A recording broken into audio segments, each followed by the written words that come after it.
Let's get this done.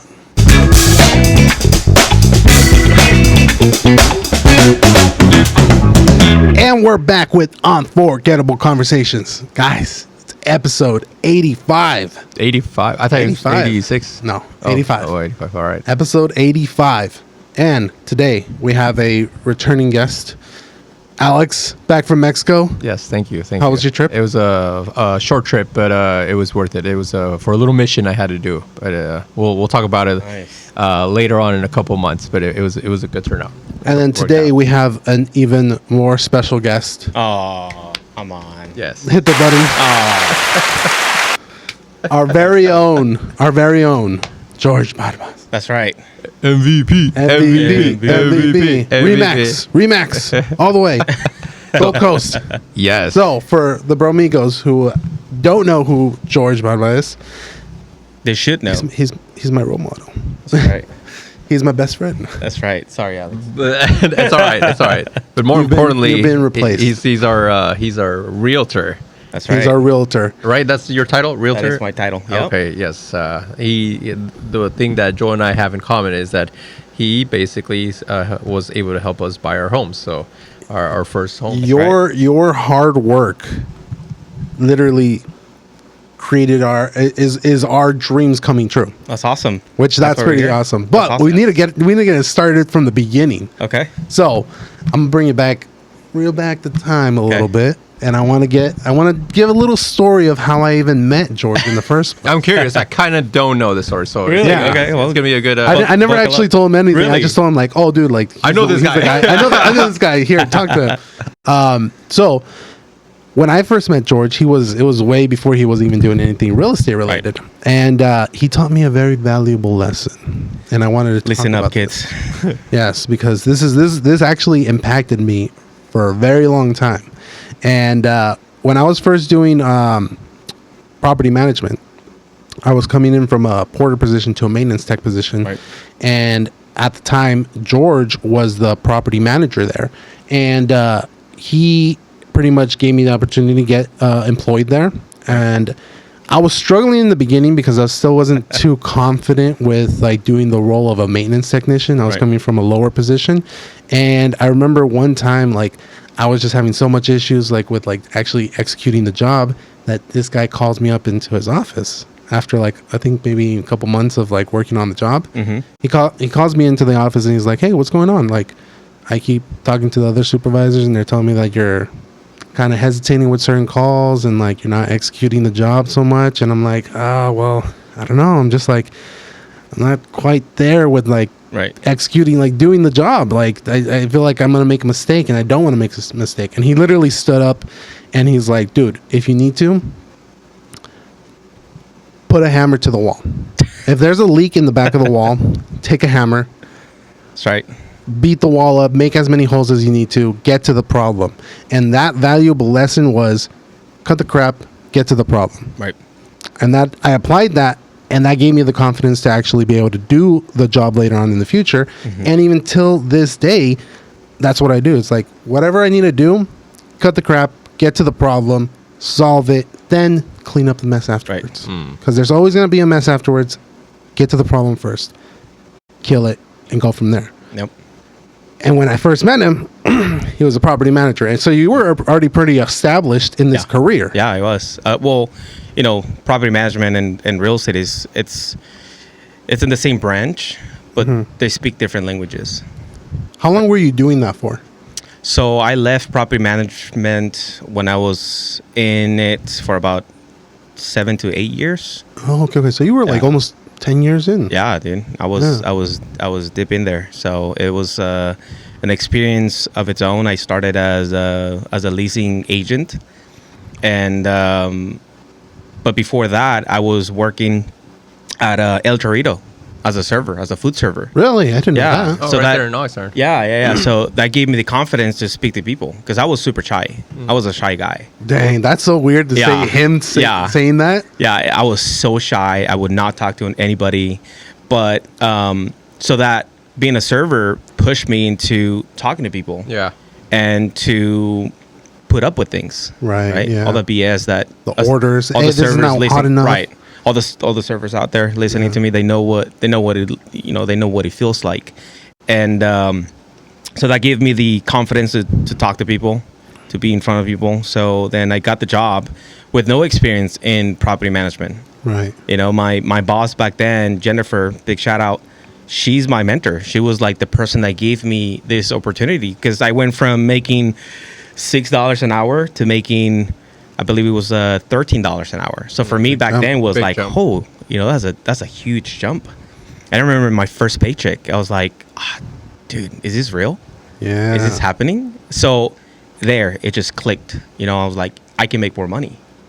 I can do more. Because back then they will pay you, if you would rent an apartment, they will pay you, I think it was $50, $75 per lease or something per like that. lease You or something got? like that. Yeah. So I was like, so you're telling me that I can lease 20 apartments a month? How much would I get? Yeah. Plus my hourly. I was like, heck yeah, like I can multiply this. And so then I started killing it. I got leaser of the month, and I got leaser of the year, and then I got all these awards, and I started climbing up, and then I became the leasing manager. Right. And then after that, I was like, I want more. And then this is a big property in Camarillo. They had 560 some units, almost 600. Something. Yeah, something like that. Six something, it was crazy. yeah. It was crazy big. And a lot of people will say, like, you can't go from a leasing agent to a senior assistant manager, Right. and or a manager in the same property. You have to be moved around. And I said, no, I'm not. I'm gonna be the manager from this place. And you watch. And so I kept on moving up, and I got to the top. Manager. Yeah. To the manager position, Because- that's when I came in, Right. and then so the same way that you did that with Jennifer. Yeah. You said that was that person. You were the same with me, because I was getting paid like $13 an hour, and I went up to like $16, $17 Yeah. an hour. So it was a big jump. And then you guys will still getting commissions too, because yeah, the bonuses. the bonuses, and it was a bonus every month. People that would renew their leases, it will be $100 per renewal, and then it will go into a pool, and that pool will be dispersed all around maintenance. Yeah. Oh, okay, that's cool. So it's for leasing agents. I can't remember. For leasing agents, we wouldn't get that money. No. Because you guys were getting paid commission. Right, because we already were on getting the paid lease. commission already in the lease. So keeping up with the tenants and keeping up with their maintenance issues was these guys. So it was only fair to give them a pool of that money. Okay. So it was a crazy ride. And then after that, I got to the top. I didn't get to the top.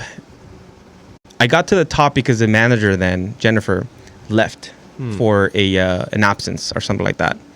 And so I was placed there.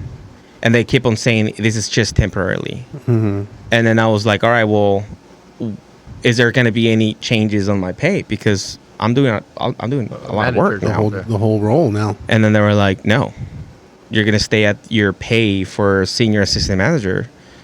This is just temporarily. And then that time, there was a lot of regionals coming in and going. It was just a moment where, I'm not going to say the company's name. This is a moment where the company was adjusting to the new things going on. And then there was a moment where I said, you know what, I need to do something else, because if I stay here, I'm going to get pissed off because of all these movements that are happening. Let's talk about the real, true American corporate world. This was it. This is SB 500 company. Yeah. That all it matters to them was the dollar sign. They didn't care about the people. They didn't care about us. They didn't care about anybody. The tenants. The tenants. Granted, though, I'm thankful. You know, I didn't burn my bridges. I got out like a normal employee would get out, 2 weeks notice. Thankful. I am extremely thankful because of them, I'm the guy that I am right now. So, I said, you know what can I do to make more money and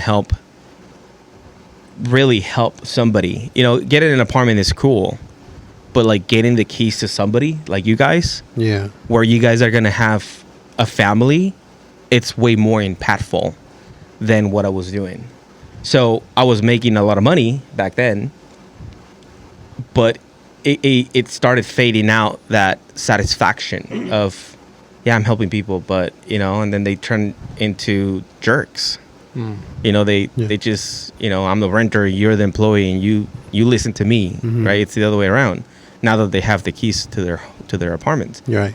But when you sell a house, you get all these friendships, and it's a long-term friendships, right? It's not just a tenant that'll go in and out. So then I got my license, and remember, I was studying while I was working. Oh yeah. Yeah, I would my lunch. I would shut my office down, and I will study, and then I got my tests.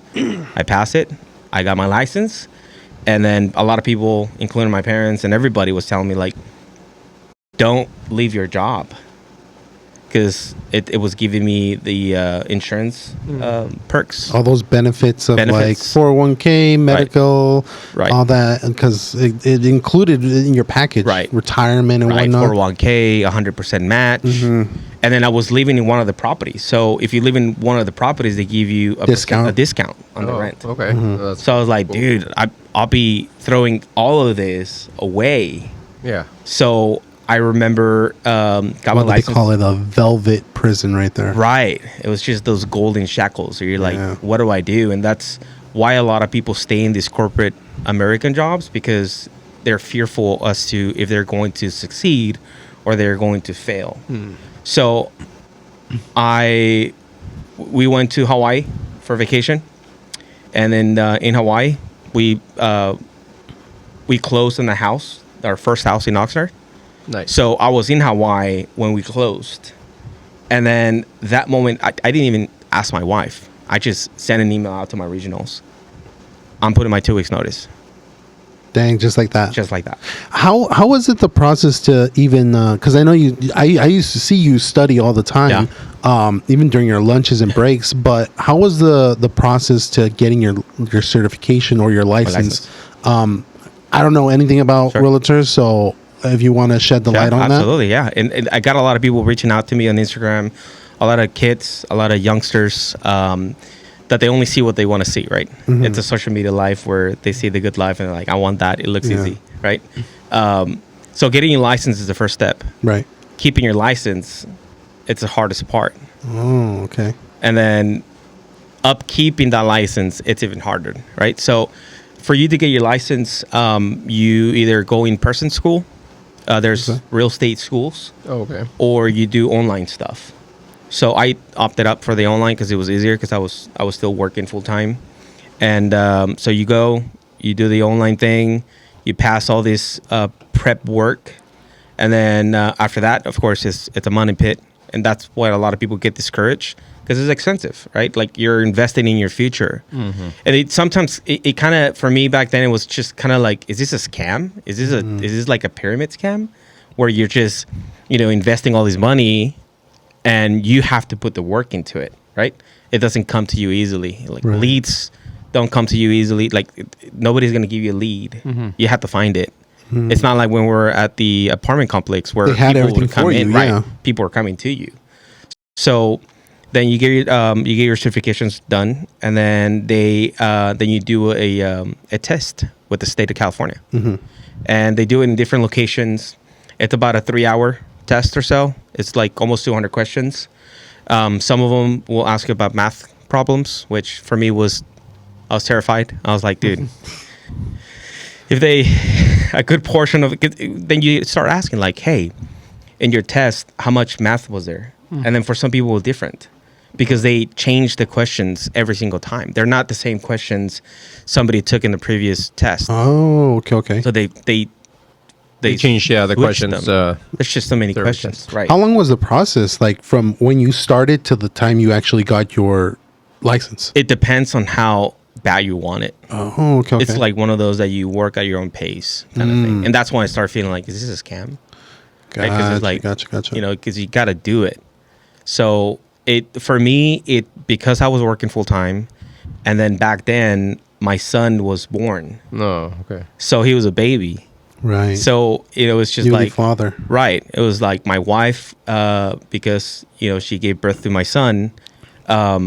She stayed out from employment for whatever maternity leave was, and because I was like, you know what, I'm not going to be the kind of dad that has a baby and then returns to work the next day, right? I said, I'm going to take all my paternity leave, because there's a thing, Yeah. maternity leave and paternity leave. I took it all. I was like, you know what? I'm going to take it all. And then on top of that, I'm going to get all my 100 hours of vacation and then just spend them. And then just spend time with my wife and my newborn. So in that time, I did the test. Oh, okay. So when I was out, I was studying with my newborn. And there's pictures, my wife has pictures. I was studying with my newborn. And, it's just that motivated me to even get it faster. Gotcha. So then we bought the house, passed my test, bought the house, and quit my job. And then I remember telling me, like, you have to make this work. Because at that point you had already put in your 2 weeks, and you're like, burn the ships. Like, there's no going back. Right. And I never thought that. A lot of people were like, well, just quit. Don't put in your 2 weeks notice. And it's not within me to just quit an employment that I was so thankful for. But a lot of people were like, if you don't quit, you're going to feel like this is your backup plan in case if real estate doesn't work. So burn them. Burn the bridges so you don't have a reason to go back. Right. But I did it just more because of my ethics of not leaving everybody hanging, leaving you guys hanging. Right. Because a lot of the maintenance technicians connected with me heavily. Oh, yeah. Everybody would come to me, and it was just like a true family. Like, we would have He meetings. was like our leader. Yeah, He was our leader of this, like, tight-knit group of people that we work together, and he's gonna be gone. Yeah. And I did a lot of the things that a lot of managers didn't do. Like, I would go and check them out when they were working. Yeah. I will get a broom. Help us out. I will get a screwdriver. I'll help them out. I'm not, wearing a suit and not doing anything. I will actually go in there and help them out as much as I can, right? Because then I also have the office to take care of. Yeah. So, so I said, I got to make it work. And thankfully, thank God, I'm still in the game. Yeah, wow. How long has that been? So my son is 9. Yeah, about almost 10 years now. 10 years now. Yeah. Dude, it's crazy because I remember when he left, and like you were saying earlier, you were very influential, not just with like me, because like, believe it or not, I've had a lot of properties that I've worked at, and I've like built my career there too. Right. And I met a lot of supervisors, but there was no one that left that big of a mark like you did, because you were one of those people that would show up and be like, hey, what's going on? Like, you need help with anything? Yeah. Are you guys working? Like, what's going on? And you'd help us out. And like I said, you taught me a lot of lessons. Awesome, bro. And then when you left, it was like, whoa, George is gone. Like, he actually went to go pursue his dream. Like, it's a sign. It's possible. It motivated you motivated all of us. And at that point, it's like, George is gone. We move on, because they were going to bring someone else in and so on. And then actually from there, because of like your help, I ended up becoming a supervisor at the following property I left from there. So when you left slowly after, I ended up leaving to become a supervisor, which is crazy to think. That is crazy. A porter to meeting him, and then from there going straight to a supervisor position. It's like almost unheard of. Yeah. But from that point, I don't think we ran into each other. Obviously, we kept in touch, but we didn't run into each other until I think 2018, which is the crazy thing, because that's when you were hosting a seminar explaining how you can be a first-time home buyer. Right. And to think that I remember seeing the post when you were announcing it on your Instagram page. It said 2018. To think, only a couple of years later in 2020, I was going to buy my first house. That's crazy. Which is crazy. You moved really fast. Yeah. I remember I talked to him. I was like, dude, remember the voucher that you had? I still had it too. Because he was like, whoever comes to the seminar and signs up and stays for the whole thing, we'll give you a voucher for, I think, $1,000 for your closing costs. Yeah. I had that thing still, dude, in my back pocket. I showed up and I was like, hey, dude, does this thing still valid? It's like 3 years old. He's like, dude, don't worry about it. I got you. Yeah. And I remember he hooked it up that time. But I think the next thing I want to talk about is the buying process. Sure. Because I know right now there's a lot of, obviously, people are like thinking about buying houses, but they don't know the whole process of it. And I know when I bought, which was about 5 years ago, back in 2020, it was hectic. And honestly, if it wasn't for you, it would have been a mission to get because it was a bloodbath. it was a bloodbath. And even then, it was like slightly before that, when we bought, it was like dead Getting man. crazy. Yeah. Like everything was a dead zone. Right. Walking the places and everything, like Right.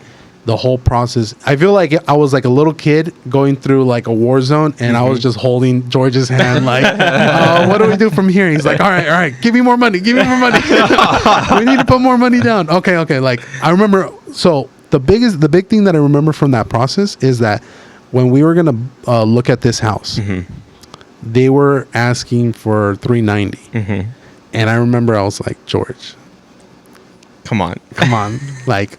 I was also being a little bit, I'm not gonna lie, I was being a little bit cocky, and I was like, I know how to play this game, but I'm Yeah. like, I don't know what I'm doing. I read so many books that I know how to play I this game. know. I kid you not, I read so many books, and he's like, I don't know if you know what you're talking about, dude. And I told him, like, George, offer less. Right. I think I told you, like, they were asking for $390. I told you offer $320. You're like, dude, they're not gonna take that. Right. They're not gonna take that. I'm like, George, just do it. Right. They did not take it. Right. And then we just went through a negotiation, Yeah. and then George actually brokered the deal to get it to at 360, Right. which was amazing. Right. Because at that time, like I said, interest rates were super low, but Yep. at the same time, it was a dead zone. Yeah. Like there was no one out in the Yep. streets because of COVID and everything. Yeah. Walking houses was impossible. Yeah, and try to find something at 360 for these in this neighborhood. Exactly. Yeah. He's the one that actually found this. I didn't even. We were looking at like I think like 14 different houses Yeah. in like Santa Paula, All over the Ventura, Oxnard, everywhere. Even Fillmore, we went to Fillmore. We went to anyways. Fillmore, yeah. And then it was only until we found this one here, I was Yeah. like, "Thank you, George." Yeah. It was a crazy time back then, and we gotta remind the people that are watching this or listening to this, why was it such a crazy time? It was because of COVID. Yeah. You know, COVID, when everything closed down, obviously the United States wanted to push money, right? You wanted to inject that money. Yeah. And so they did it by lowering the rates. So crazy, right? I mean, I bought my house in 2020 as well. Yeah, yeah. And my interest rate is 2.2. Dude, I got it at 3.1. See? Like, I got it like literally like I think you got it after me. I think I got because it after, I think it dipped even lower. Even yeah, and it dipped for like a day and a half. yeah, super quick. Yeah, Well, and yeah, then my lender was well- like, "Dude, I'm locking this," and I'm like, "If you don't lock it, I'll find another lender." yeah. Someone that will. Wow, 2.2. Yeah, so it's those golden shackles, right? You know, it has its benefits and it has his Downsides the of it, yeah. downsides of things, but yeah, so that's why there was a bloodbath. Yeah. because interest rates were super low, so the buyer's market, it was a seller's market, but there was a big buyer pool. Let's not confuse things, because a lot of people are like, well, what's a buyer's market and what's a seller's market? Back then was a seller's market. Even though there was a bunch of buyers, that doesn't give us an indication that it's a buyer's market. Right. Right now, as we speak, it's a buyer's market. Why? There's a lot of houses that are sitting for more than 30 days. We start counting the days, right? When we look at houses, we're like, how many days has this been sitting in the market? Right. If it's been sitting for more than 2 weeks, there's something going on, either with the house or if they price it too high and they're trying to get away with that. So right now we're seeing $100,000 deductions. Wow. Right off the bat. 100,000. So I just closed a triplex. It was listed at $1,250,000, something like that, and I got it for $1,150,000. That's $100,000. Oh, dang. So this is a time, if you want to buy a house, this is a time to do it, despite that there's high interest rates. Yeah. A lot of people think, well, oh, there's a high interest rate. My mom is telling me not to buy. My uncle, the butcher, is telling me not to buy. My hairstylist is telling me not to buy. They're probably telling you that because they don't own a home and they true. can buy a house. You know, it could be that. Or they're just looking at what they want to see in the news. Or like, oh, everything is so hectic, you know, with everything that is happening, blah, blah, blah. But the reality is that you're marrying the house, not the rate. And I know it sounds cliche and a lot of people say that, but it's true, because interest rates, you can refinance Yeah. and get away from that, right? So a lot of people are buying in the 6, 7s. Give it, 6 months. give it 2 months. It doesn't matter. Yeah. Just ask your lender, like, hey, how's the rates today? Is it a better time for me to refinance? And if so, how much will it save me a month? Right? So the lender will be able to drive, get you through there. Yeah. And then tell you when to refinance. Okay. Because obviously that's what they do, right? They check the rates, and a lot of people think that the lender is the realtor is the lender. I'm not the lender. I don't look at rates. As a matter of fact, we're not allowed to promote any rates on our social media. Right. I know there's a lot of realtors out there, new realtors, that would put something on their social media. It's like, oh, the rates are 6% today. If they don't put a disclaimer, they're in trouble. Oh, so by the law, they're not supposed to be without the disclaimer. Right. So you have to have an NMLS. And NMLS is what lenders have. Right. Since I'm not a lender, why would I be promoting interest rates, right? I'm promoting houses that are being sold. I'm giving you the tools of this house sold for this much, and this is not the time to buy. So right now is the time to buy. So the process is, and Alex, just congratulations. Thank you. Congrats. Went through that process a couple months ago. Right. So he's fresh. Yeah. He kind of remembers the how the deal goes. So first things first is reach out to a real estate agent. I'm not saying me. You can reach out to whoever. Reach out to George. Yeah, that's us saying. There's two people that are valid right here. UNFC would have been started if it wasn't for George, and Alex wouldn't have his house today if it wasn't for George. Yes, my fiance and I are very grateful to George. It was, but in reality, it was you guys. How many times, if you guys remember, did I ever tell you guys I'm not the one paying for the house? You guys are. Yeah. Right? Yep. Because that's true. I'm just the tool. Yeah. To get you to that, but you guys are the stars that will make the house a home, right? It's you guys who are gonna put the equity in it. Right. It's you guys who are gonna have to sit in the house and put the equity in it, and put that sweat equity, changing things, right? Remodeling, right? Yes, redoing things. So, a lot of people think that the realtor is the lender, and a lot of people think that the lender is the realtor. It goes both ways. So, step one, reach out to any real estate agent. Ask them what's the steps. First step is reaching out to me. And then we connect you with a lender of our trust, or that we've worked with them before. And then, or let you decide, like, hey, we asked them, do you have a lender? Yes. No. Okay, cool. I always ask, do you want me to recommend your lender? I'm not, me, I'm not a pusher. I don't push people to do something. I'm asking you, like, do you have a lender in preference? No. Any of your family members have a lender? No. Or if they say yes, who's the lender? Oh, it's this person. Okay, I've never worked with them before. But as long as he closes, that's all that matters to me. Right. I don't care if it's, a cousin that has an NMLS, or he's a lender, but he practices once in a blue moon. Right. I don't care. As long as he closes, as long as he's able to close the deal at the rate that you want, at the payment that you want. Because again, at the end of the day, it's you who pays for the house. It's not me. I'm not the one paying for that. So reach out to a realtor. They'll connect you with the right lender.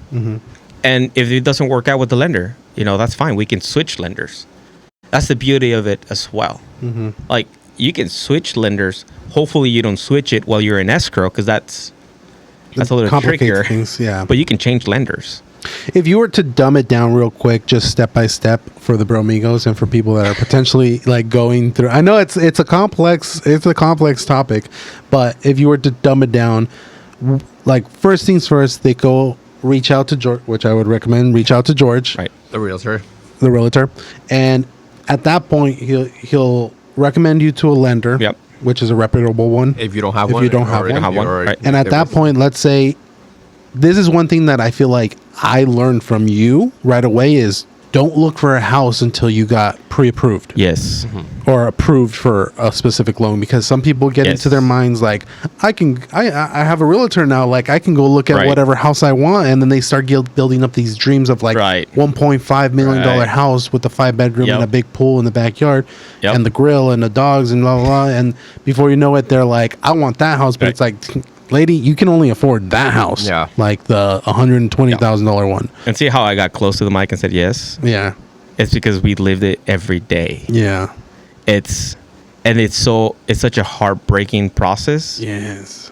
Because how do you tell somebody you can't afford that house, right? Like It hurts them. After you already Heck told yeah. them like you're drinking, I can get you there. We can get you there, but then they we don't start take steps. Right. taking steps. It's that stepping stone program that I have. You start from one. It's okay. You know, a lot of people will like, but I want a white picket fence home, a single family residence. I don't want a condo. Oh no, I don't want that. I don't want to live in an apartment. yeah. Right? An apartment doesn't give you equity, people. A condo does. Gives- Right?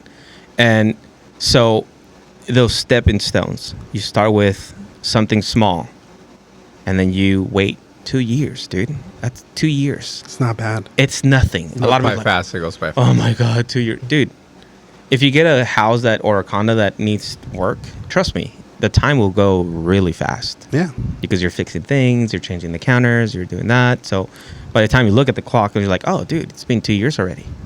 Then you can sell the house, or even better, do a cash out refi. If your rate is not as low as ours, Once it actually gets to that point, Right. you could refinance You it. could- Now it's a lower payment and right, everything. you do a cash out refi, and then, or if advisable, again, talk to your lenders, do a cash out refi. Just tell them what your plans is. Hey, I want to buy an investment property. Right? You do a cash out refi. You do a HELOC loan. Right? Like a line of credit. Right. Again, I'm not saying you should do it. Okay? Talk to your lenders. Which most to of the your time lender. he'll recommend the better Right. one. Right. Talk to your lender first. And then you pull the money out. You put in that investment property. You rent that investment property. And then also, a lot of people don't know these. Say you find a house that you want to rent and it's vacant. I can tell you how much that house can rent, and they the lender can utilize the rental amount as part of your income already. Oh, okay. I did not know that. So if Makes I sense. say like, hey, this can rent for $1,000 a month, Right. just for simple numbers, that's $12,000 a year. That will go towards your Your buying power. Yeah. Right. So they're projecting that you're going to be renting that property for 12 months straight. Right. So, and then do that. So again, step one is Reach me, out to you. connect to a lender, Get approved for your loan. get pre-approved. And at that point, you take over because you're like, Right. let's go shopping. Let's do the fun part. Let's do the fun Once part. you have a That's the number, best part. then you're able to go shopping. Right. Go looking around. How do you feel when they get approved and everything, and you're able to go. take them shopping? Oh, Because The it's fun it's part. it's The fun fun. It's fun to go shopping, and you get to walk. How is it that you can see it in their faces? That's like this realization, like, oh, it's possible. right. Like we It's got awesome. approved. It's like walking around with a black Amex. Yeah, exactly. Yes. It's like I can buy whatever I can up to this much. Yeah. Yes. Yeah. There's a limit. But it's still a black card. Right, it's still a black card. So it's an awesome feeling. I think it's just one of the best rewarding visuals that I can tell, besides me giving them the keys or telling them their offer got accepted. Right. But a lot of people do change when they get pre-approved. They start with, I've had consultations that's like, we'll take whatever at this point. It doesn't matter if it's a condo or it's a duplex. It doesn't matter. We just need a house, right? But once they get pre-approved, they're like, oh no, I don't like the color of this room. Like, dude, you can change the color of the room. You're like Yeah. picky. It's like I don't like the views. It's like, what happened to that person? that So was like whatever I want. desperate for it. Yeah, Right. now what it's like happened? realization. So again, it's that Amex card. Yeah. It's like they're looking at me like, "Pfft, I have a black card. I got daddy's card right here. Like, I can get pickier now. Yeah. Like I know how much I can afford. Now I can get picky, Right. which is cool. But it's just, I love that transition where they're like, whatever I can afford. It If doesn't it's matter. possible, George. Yeah. If you can get me into a We'll house. get a room at this point, right? But once they get that black card, they're like, oh, dude. I don't like the neighbors. The neighbors, I- they give me yeah. a weird look. Yeah. So But it's an awesome feeling. So then at that point they go into escrow, right? Yeah. If they obviously negotiated a deal or whatever, Right. they go into escrow, which I've always felt weird with escrow. Okay. I've never really understood it. What is escrow in itself? Okay, that's a great question. It's a third-party company that pretty much looks after the best interest from both parties. So they're like it's the neutral party, right? And when you put the offer in, you in the purchase agreement, it says that each side will pay their own side of escrow fees. Okay. So who's paying escrow? The buyer homeowner. and the seller, Yeah. both. Both put into. So on the contract, it will say escrow company, and then you select the escrow company that you want. Right. You know, normally we ask the listing agent, hey, who's your escrow company that you want to work with? Because they have their own favorite escrow companies. So it's like, oh, it's Contact Escrow. It's like, all right, cool. I'll put Contact Escrow. You have a specific loan officer? Yeah, Danita. I was like, all right, cool. We'll put Danita. We'll put that. And then it says fees. And then you put each side pays their own fee or whatever fee. that they're going to split for the. So in reality, since you're splitting the cost, this escrow looks after both sides. So escrow pretty much collects the document that you sign and the document that the seller signed and revise it. It's like, okay, yeah, everybody signed. All right, we got everything's legal here. And then they're the ones that collects the money. Right. Like when you put in an offer, a lot of people are like, well, why do I have to put it? It's called an earnest deposit. It's pretty much telling the seller like, hey, I have a black card and I can put skin in the game. Right? California it's like legit. Right. California laws protects you from losing the money regardless. We're not in the I heard some states that once you put the deposit, that's it, dude. Like if you back out, you're screwed. You lost the money. You can't get that money Right. I can't remember which state was, but California, there's a lot of protections for a lot of buyers. Right. There's more protections for buyers than for sellers. But they'll have their own, protections, right? Right. So you put a deposit, say it's normally it's about 3% of deposit. Right. It could be lower, but it'll look better if you put more money, right? And let's not confuse the deposit and the down payment. It's completely different things. The deposit goes towards the down payment, right? But it's just a piece of that cash, right? Right. Like here's, I don't know, the duplex, he put like $40,000 deposit. And escrow collects the money. Escrow creates an escrow account, like a bank account. And then that's where they deposit the money. Gotcha. Okay. So then once everything gets taken care of, it's all done, the lender sends the $750,000 loan cash to escrow or wires it to escrow. Escrow holds the money, right? And then once we close, escrow starts doing their disbursements. They start splitting the money everywhere, paying your taxes, paying commissions from both ends, paying the Which the commissions for both ends would be like your realtor and their realtor. So all the realtors, and then they pay the balance. If the house that you're buying had a balance, the owner was still paying for it. And say they had a balance of 500,000 and they got 700,000 money, so they pay their balance. So escrow does it all for you. So they literally do everything. Everything. Also, another one that is awesome, where if you have credit cards and the lender says like, hey, we got to pay these credit cards down, but we'll pay them through escrow. So, okay. Yeah. So like, let's say the seller has not only a little bit of money on the house that he owes, but like credit cards, and he wants to like, credit hey, cards. I'm about to get like 700,000, like pay the 500 there and then taxes. And the taxes. If you own too. personal taxes, escrow will be like, hey, you want us to send the payment for you? Oh, So they'll do it. Yeah, they'll pay the did not know taxes. that. Yeah, That's so interesting. A lot of if you hear that term like pay through escrow, escrow pays that. Also like termite, damage and stuff. like who pays for the termite report? Yeah. Escrow pays to it because the money's there. So that goes into your closing costs. Gotcha. So you're a buyer and you have $30,000 in tax debt. So your closing costs are $10,000, but you want to pay your taxes through that. So then you have to put $40,000 for your closing costs. Right. Because then they'll pay escrow through that, Gotcha. which is cool. Yeah, that's You don't cool. have I to didn't know move it that. further. Yeah, that's cool.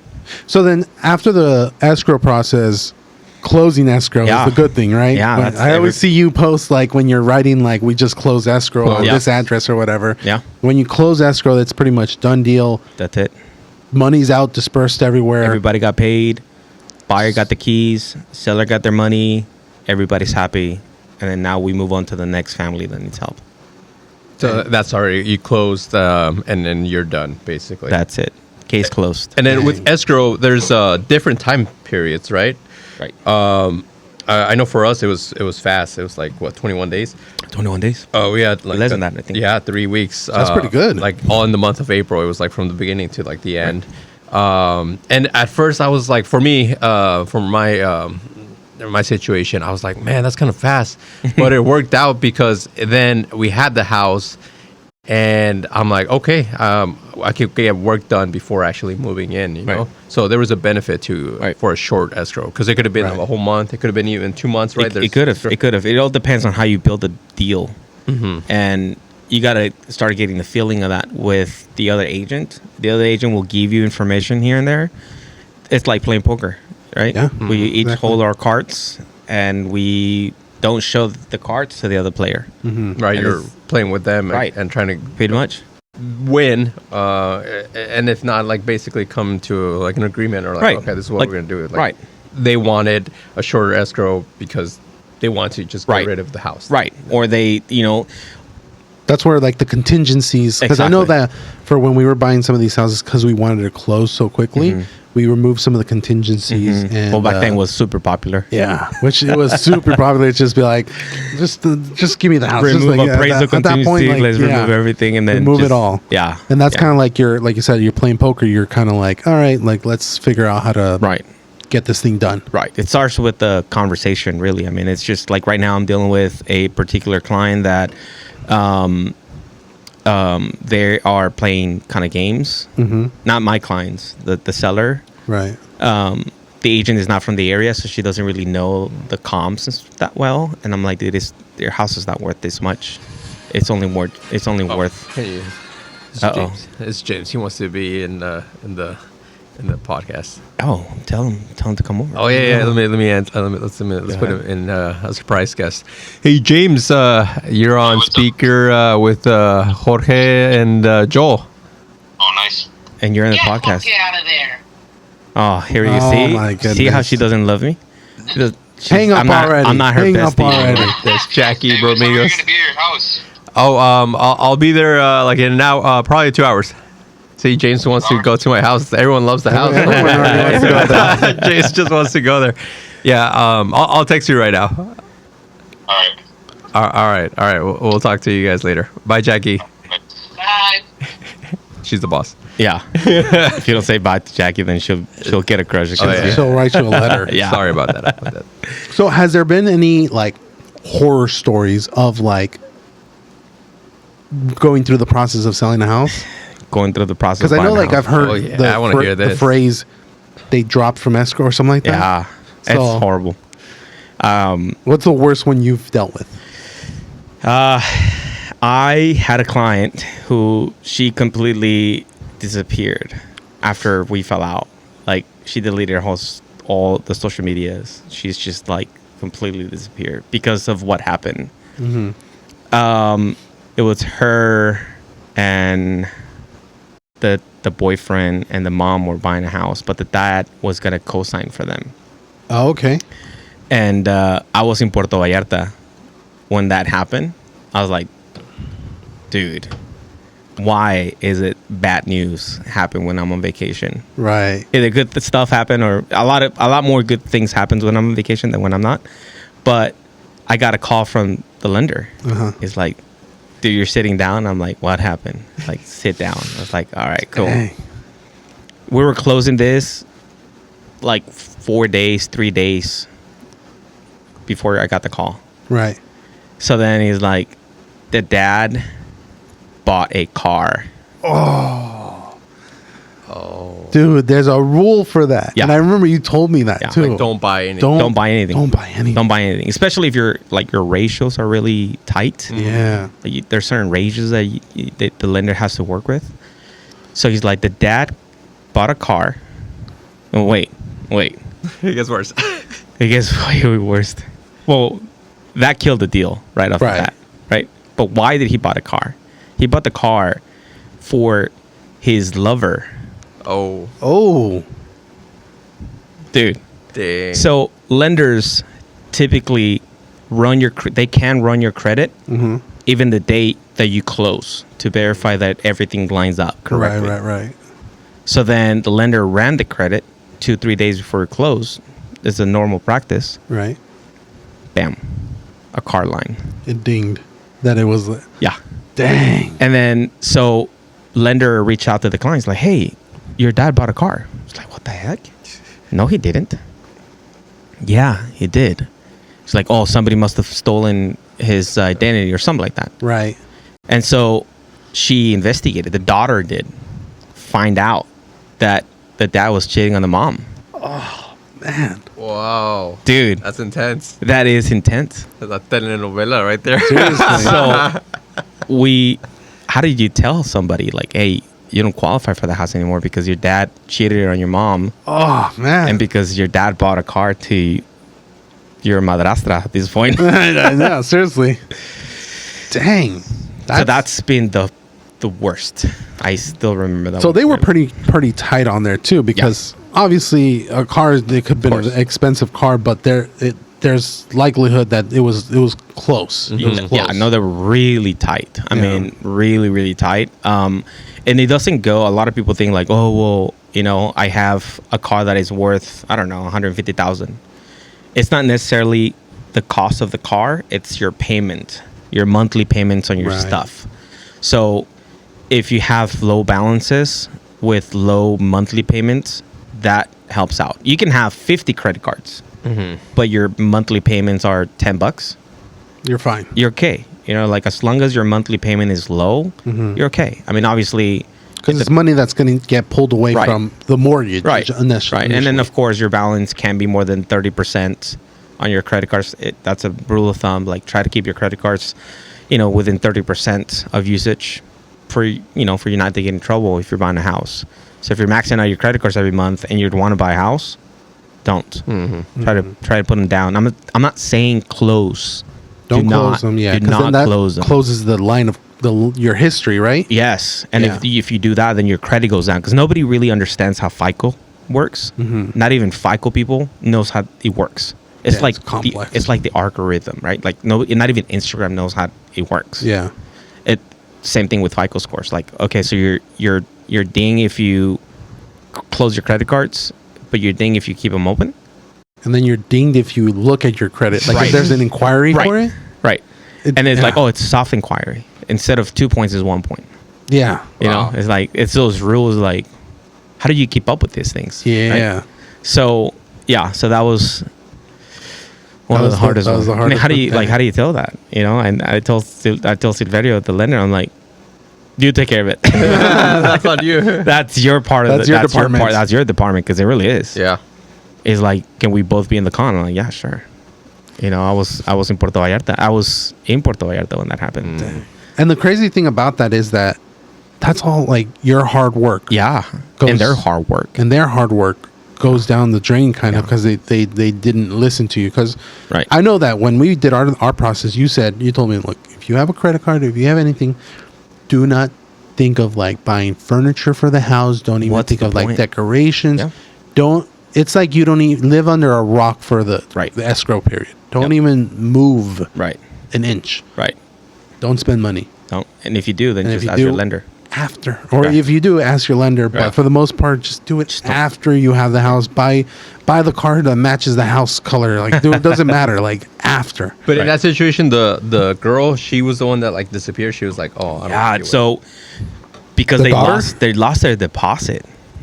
Oh. Because we had removed all contingencies. Like, dude, we were ready to close. it." Yeah. Yeah. I had their closing gift Yeah. ready. Dang. Because it was like days away, right? Yeah, it was just like Ah, that's it. man. So we remove all contingencies. And I even told the girl, like, hey, I can ask the agent to see if we can get your deposit back. She said, no, don't even bother. I just don't want to know anything about this. And I think that broke her. Yeah. And be like, I'm never going to want to buy a house again.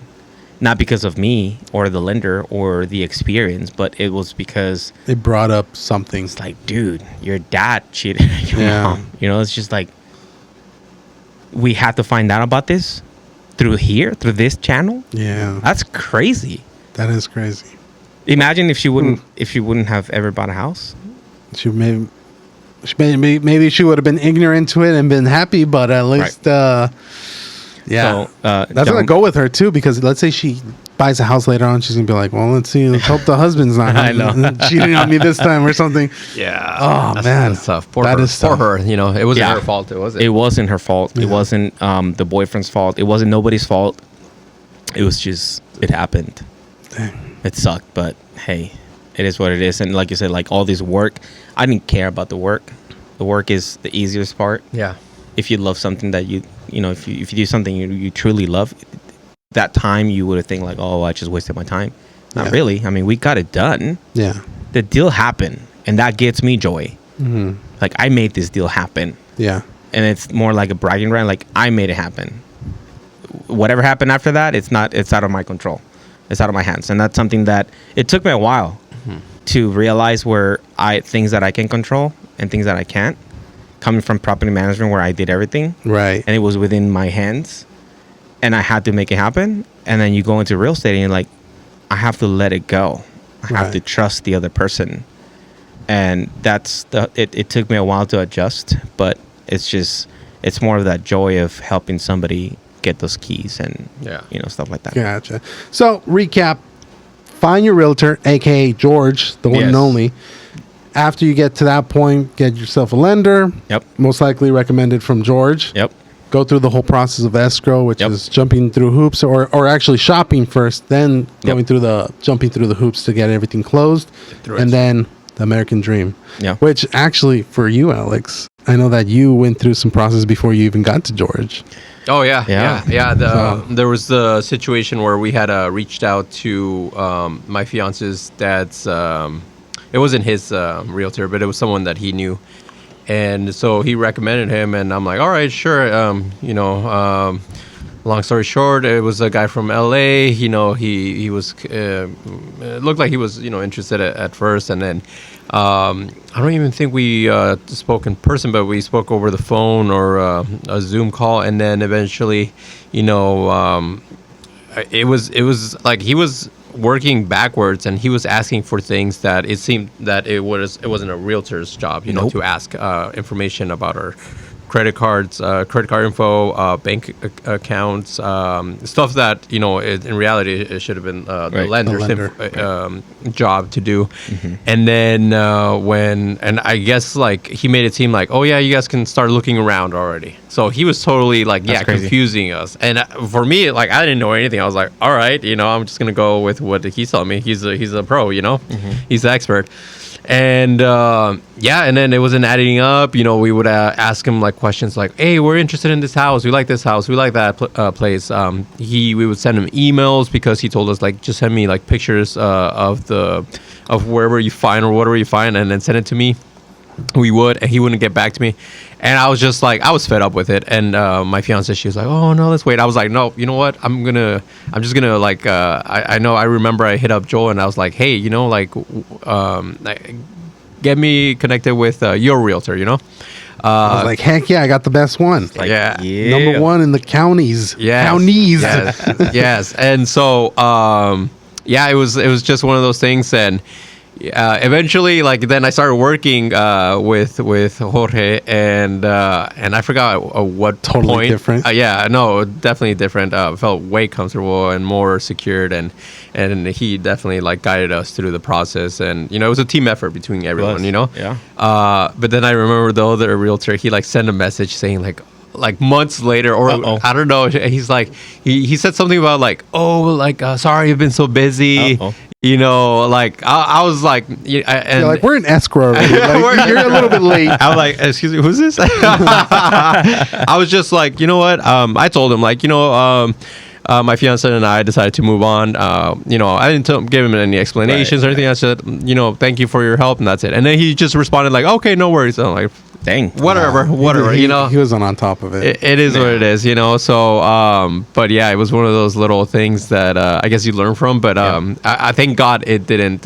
We didn't like progress further, and it didn't like screw us over. Right. It was just one of those things where we had a false start or something where it was like, okay, we didn't know much, but then we were able to start fresh and get help from Jorge, and that's was probably around January, February. So literally the beginning of the year. At the beginning of the year, and then it was like March, and we were looking area homes, and April like part of it as well. And then I guess at the end of April, we were homeowners. My fiance and I, and so. And now we're in June, so now we've been working on the house. It's fun. It's great. It's a blessing, and definitely you can't do it by yourself. So I'm grateful for Joel for connecting me with Jorge, and then Jorge connecting us to the other people that have helped us. But yeah, it is if you don't know anything, it's I guess people might be afraid of buying because of that fear of the unknown. You're like, oh shoot, like do I have enough money? Like, can I afford this? Right. Will I be able to I want this, but I don't know if I can get it. But people just go for it, and get as much knowledge as you can. People are going to tell you everything. Like he was saying, like your father, your mother, your friend, your butcher. hairdresser, the butcher, the milkman, delivery man, whatever. They'll tell you their opinions, but trust your gut, and definitely if you find someone that can really guide you and be honest with you, and that's Jorge, because I remember he even said like, hey, I'm going to be honest with you. I'm not going to sugarcoat things. I'm not going to make it like sound like nice for you, and I'm not going to like throw you under the bus in any situation. I'm just going to like depending on your circumstances, on your credit, on your savings, on your work history, and all of these things that do come into play together.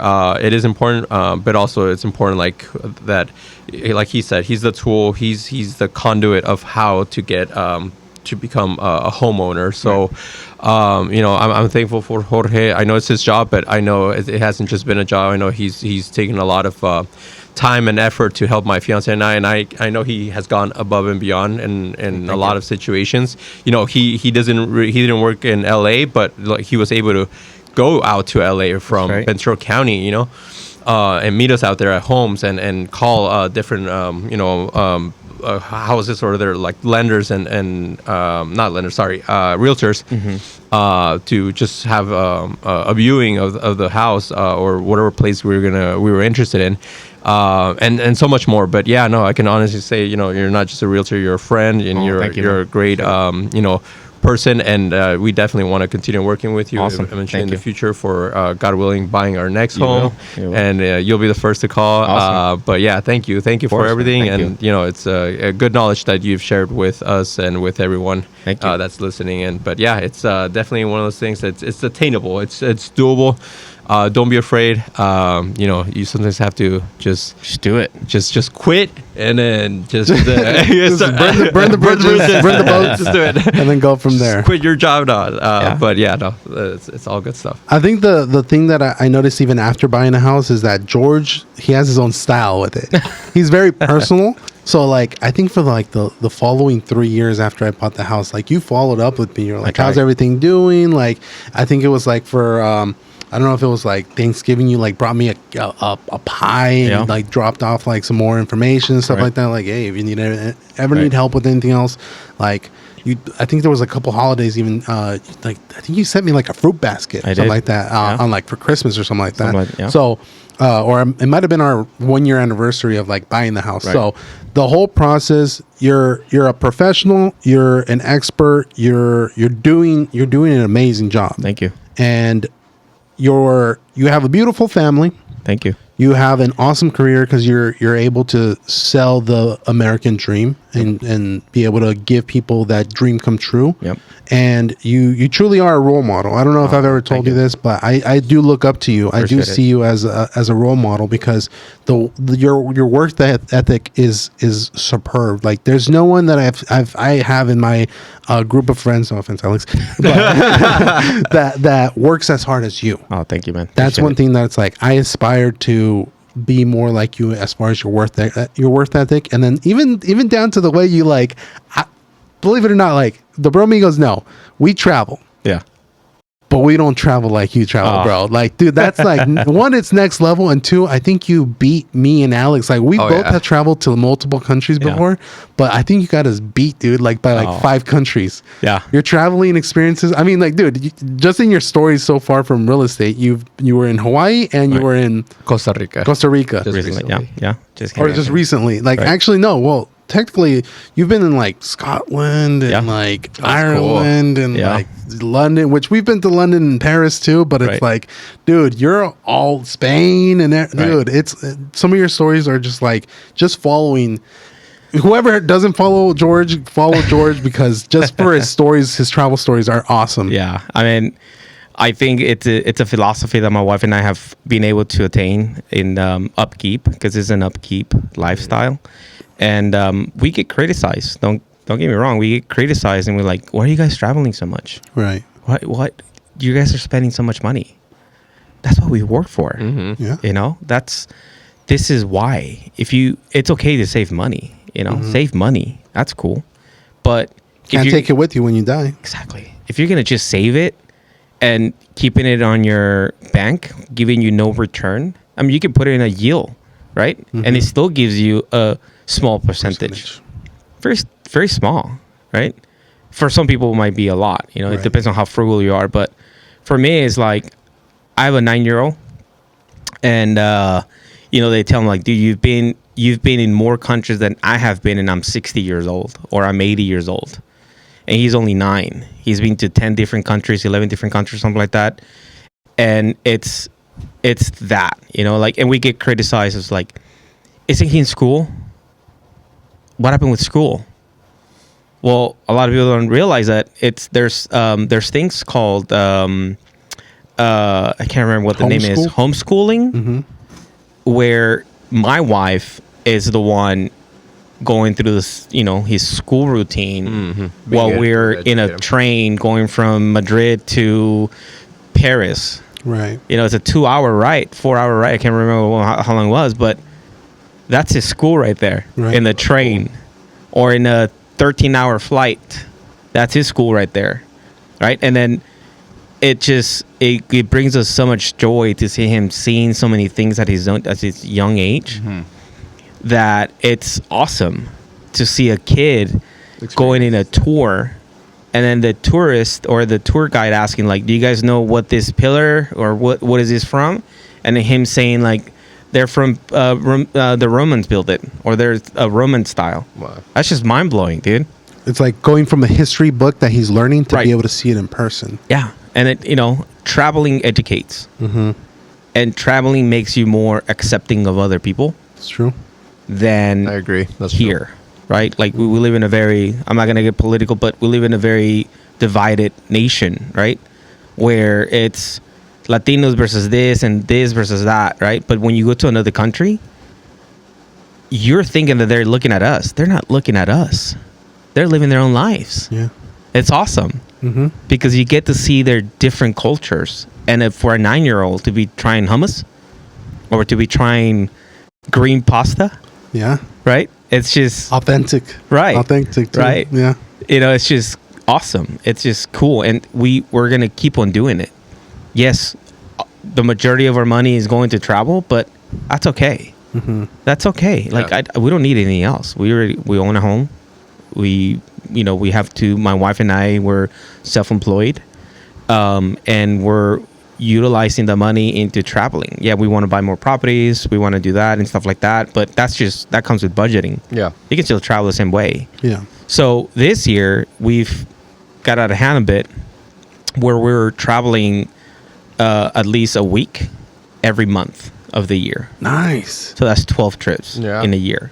Dang, that's nice. Yeah. So Different locations? different locations, right? So we went Maui, and then we came back, and it was not even 21 days because we went for Mother's Day to Maui, and then for Father's Day we went to Costa Rica. Right. So it's like, all right, what's next? July is my wife's birthday. What are we going? We're thinking about going to Japan. Nice. So then we're like, all right, so after Japan, we're doing 2 weeks. No, we're doing about 3 weeks in Japan or so. And then we're like, all right, well, that will take us to August. What's next? We'll probably do something local. We'll probably just slow down a bit. After Right. 14-hour flight, like just take it easy. So jet lag. Jet lag. Jet lag. So we'll do something close, and then November we're back in Spain. Wow. Yeah. Oh, man. Jealous. So Spain. You want to adopt? Too expensive. You want a second kid? That's why I only have Pay my one own kid. bills. So again, it's just we're doing Spain, and we're doing 10 days in Barcelona, and then we're going to be going to maybe the Vasco side of Spain, so the upper northern side of Spain. I think that's where it is. Right. If I'm wrong, I'm sorry. Don't kill me. So the Vasco, it's called Países Vascos, which is like Bilbao and stuff like that. Oh, okay. The colder area of Spain, Yeah. and see where it takes us, man. Man. We haven't gotten that far, but we'll see where it takes us. See, it's funny how that those people would criticize you when literally everyone who has a kid, well, I don't have a kid, but I'm assuming every single person that has a kid, they want their kids' lives to be better than theirs. Sure. So it's like, you're doing that. Right. I think maybe there might be a little bit of jealousy. I see admiration Right. in it because I might not be doing it once a month, but maybe once a year. Right. I do the same thing. Alex has done it before too. Yeah. Travel. You guys We'll have travel. traveled. Yeah. We'll end up going to. I mean, he's gone to Japan. I still haven't gone to Nice. Japan, It's but fun. It's fun. Nice. You're gonna love it. we do if you big go. trips once a year. Yeah, and I remember every single time you post something on your Instagram with your backpack out, you're like, Exactly. I'm taking her out. Yeah, I'm like, they're going I far. have one bag, and whenever you see that Yeah. Supreme red backpack, Yeah. that's how you know I'm on a trip somewhere. And he's going somewhere fun. And somewhere fun. Yeah. So I mean, even this year we have a big trip coming up. I mean, Nice. obviously you've already traveled this year too. Yeah. A couple different spots, but we got Hawaii later on for my brother's wedding. Sweet. And we're gonna be out there for a little bit. Nice. It's not gonna be just like Just a couple days. It's like it's Right. it's gonna be for a little bit. So Nice. I think it's the whole process of like, yeah, there's gonna be people that are gonna be a little bit jealous of you, Right. especially your lifestyle. Right. But it's because some people can't or aren't willing to do the sacrifices that you did. Because like you said, you were out there with your baby Yeah. studying to get Yeah. your realtor's license. And like you said, it's not about actually getting your license, it's keeping it. Right. And going through that process, you're doing it. Yeah. So like I said, and you're a role model. Thank your you. Your work ethic is amazing. Thank you. Thank I you. aspire to be like you. Thank you. You're awesome. Thank let you. me give it a little applause. There you go. Yeah. And I think we've reached our limit. So, Awesome. brother, it was awesome having you Thank here. you. I Thank hope you. that I can bring you back again. Yeah, if you're let's up do it for again. Yeah, and let's then do it again. we'll bring in the other guys, and then we'll have a Yeah, blast. that would be Play cool. some poker. Oh, Yeah, let's do that. Right before we end this, how can they contact you if the Bromigos want to get a house and they want to go to you? How can they contact you? Easiest way to do it is through Instagram. It is at Jorge JORGE_CellVC. And that's the easiest way. But if you guys want to text me as well, 805-814-0874, 805-814-0874. And just to remember, Bromigos, he not only helped me find a house in the area that he was familiar with, but he also helped Alex find a house in an area that is Yeah. further away from him. Nail it, Yeah, we're- County. So it doesn't matter where. It doesn't matter where. Yep. He'll help you out. Just go ahead and reach out to him. Yep. I've gone as far as San Diego. Oh, there you go. Yeah. Dude, one day you're going to be like all of California. You're Yeah, like, probably. might as well. Might as well. That's what I'm trying to get. I'm trying to get my pilot's license. Oh, really? Yeah. Yeah. Oh, Yeah. man. So for those people that are, looking for, I don't know, like somewhere far, like Northern California, whatever, I was just, I'll meet you there. I'll meet you there. We'll find something. Yeah, Out in Eureka, California. It doesn't matter where. We'll go. Just hop on the plane. Let's go. Yeah. Let's do it. Yosemite. Alrighty. It was Yeah. awesome having you, George. Awesome. Till next time. Yes, sir. Let's end Thank this. you.